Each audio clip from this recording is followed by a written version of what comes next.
Bonjour, bienvenue à cette nouvelle capsule. Le Duc du Vin vous propose. Aujourd'hui, on s'en va en Californie et on va déguster un vin de la maison, de la très célèbre maison, devrais-je dire, Robert Mondavi, qui est vraiment un des précurseurs ou de la naissance du vignoble californien.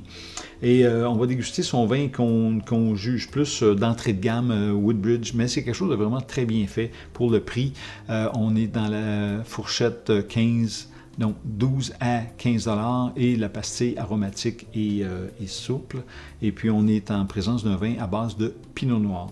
La particularité cependant de ce vin, c'est qu'on a 77% de pinot noir. Je vais vérifier parce que je ne sais pas trop par cœur. On a un petit peu de Syrah à 12%, du petit Verdot aussi à 8% et on complète avec un 3% de Zinfandel.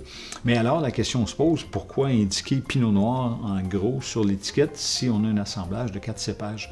C'est que partout dans le monde, c'est autorisé ce genre d'assemblage-là, même si on écrit en gros Pinot Noir. C'est simplement qu'en Europe, la réglementation exige que vous ayez 85% du cépage indiqué sur l'étiquette qui va constituer le vin. Et ailleurs dans le monde, donc c'est le cas de la Californie, ils sont à 75%. Donc, à 77%, c'est donc légal, entre guillemets, d'indiquer Pinot Noir. Donc, évidemment aussi, le fait d'assembler 3 autres cépages avec le pinot noir va lui donner un peu plus de corps, un peu plus de matière en bouche. D'ailleurs, cependant, au niveau de la teinte du vin, on est plus du côté grenat, plus ou moins intense, parce qu'on a quand même majoritairement du pinot noir. Au nez, on a beaucoup de fruits rouges, et un petit peu d'épices, qui, entre autres, un petit côté poivré dû à la présence de la Syrah.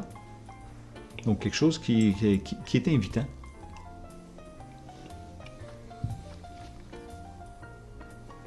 En bouche, on a des tanins qui sont un peu, quand même assez présents, compte tenu du fait que c'est du pinot noir, mais ne pas oublier l'apport de la Syrah, du petit Verdot aussi, qui est un cépage qui est quand même très tannique.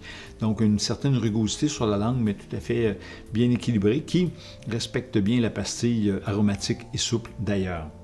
En termes de potentiel de garde, on n'a pas vraiment intérêt à conserver ce vin-là. On a à le consommer au moment de l'achat et c'est bien parfait.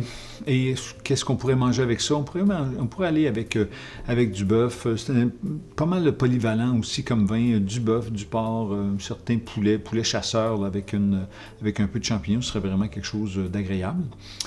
Sur ce, je vous souhaite une bonne semaine et n'oubliez pas de vous abonner à ma chaîne YouTube. Santé!